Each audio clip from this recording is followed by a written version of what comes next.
The next day, as soon as it was light, we left the city and went to the bridge, which was not far off, and crossed it. The Neiman was entirely frozen just as we crossed the bridge. A detachment of some 15 poles of the guard and a few foot soldiers also crossed it. They were all that I saw. After crossing the Neiman, the poles went to the left and we to the right, following some scattering soldiers who were a little way ahead of us. It was luck that guided us. At the end of the day, we stopped at a sort of combination farm and country house occupied by the King of Naples. We spent the night there. In this chateau farm, there was a lady who was probably the baroness of the place. She offered the French all the food that she had. I recollect that we had extremely poor food. We ate meat almost without bread, for that which was a combination of oats, bran, straw, and sand did not permit our teeth to chew it. This stuff was called horse bread. Thank God. We had only a few days to pass before finding ourselves beyond this misery. The cold had become more endurable, though it was still severe. The next day we stopped at Gumbinen. I got half of a little round of loaf of bread. I don't remember how, but it was made of so dense a dough and was frozen so hard that it took me more than an hour to gnaw it. The next day we stopped at Insterberg. I had gone halfway when my horse stopped short and would not go any farther in spite of all that I could do. It was nothing for me to walk, but how was I to carry my portmanteau, which was heavy and very unwieldy?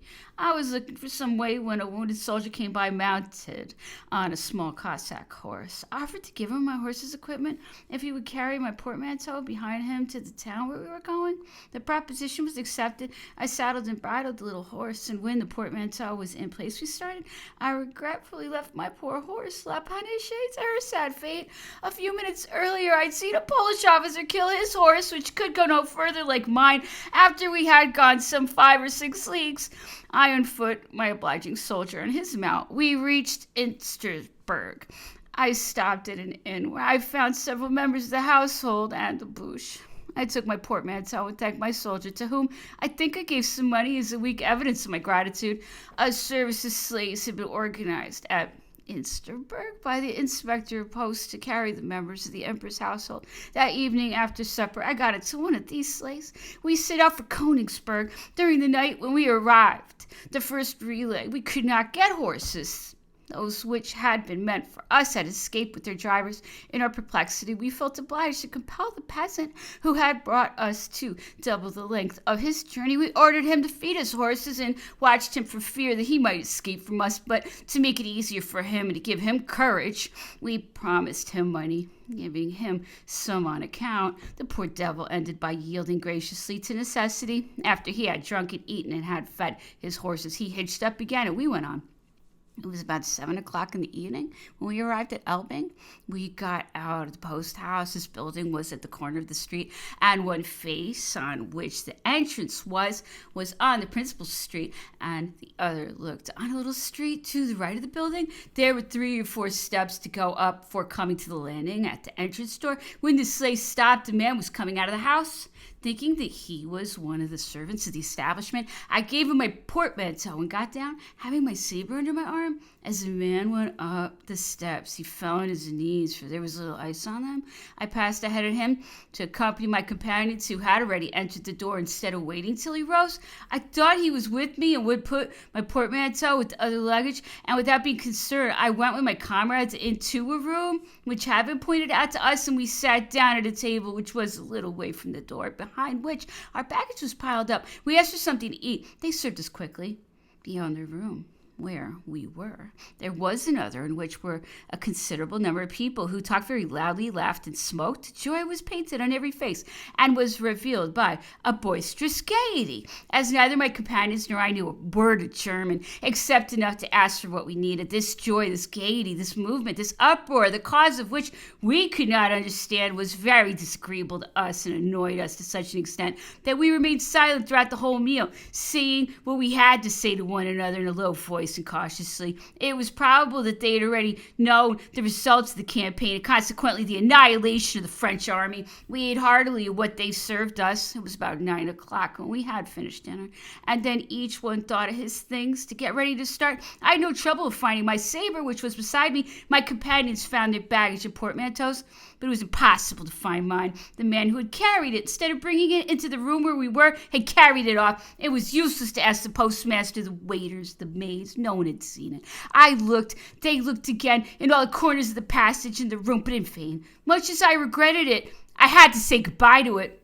Poor portmanteau. I still had in it one white shirt from Paris, which I valued especially, my shawls, all my linen, and many other things which I should have greatly liked to bring back, but it was lost beyond hope. What I most regretted, and what I still regret, is a little notebook containing the itinerary of all my journeys and a portfolio in which there were letters and various other papers.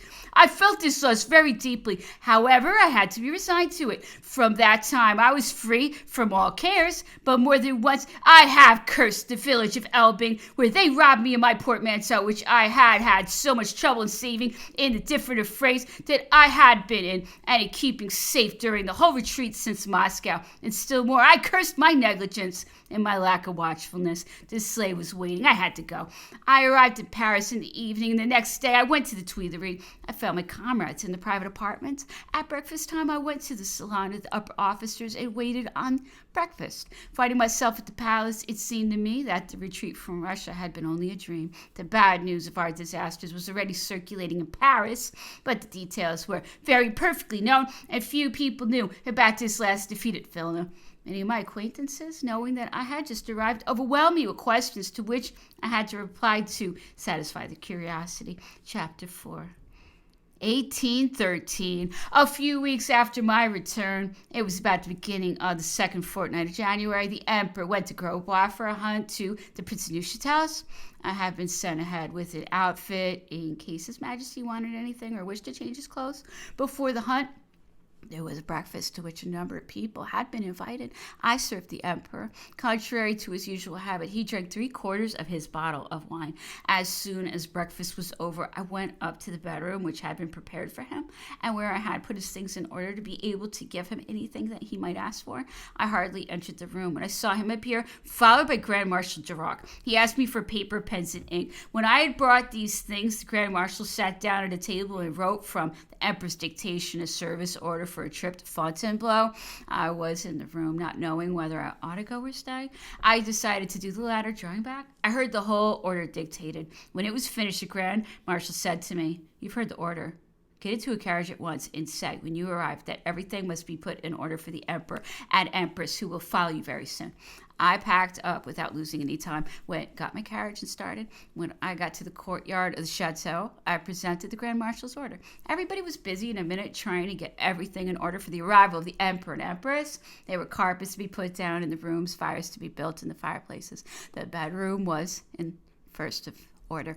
I arranged a little service so as to be ready on the arrival of His Majesty. Everything was prepared so far as I was concerned when I heard the rolling of the carriages and the noise of the horses. The workmen who had not finished their work had to postpone what remained to be done until the next day. At the same time, I had left Grosbois. Orders had been sent to Paris for the different services to go to Fontainebleau, where they arrived successively during the evening. As soon as the emperor and empress had got out of their carriage, they went to pay a visit to the Pope, a visit which the Pope returned immediately. The next morning, the emperor had breakfast served in a room on the ground floor. As the upholsterers had not finished in this room, they were putting down the carpet when the emperor came in for breakfast. He seemed in a bad humor, probably annoyed at finding workmen in his apartment. He sent for the Grand Marshal, whom he reproved pretty sharply for the lack of diligence which had been shown in the execution of his orders. The latter, to justify himself, pleaded the short time which they had had in which to get everything ready.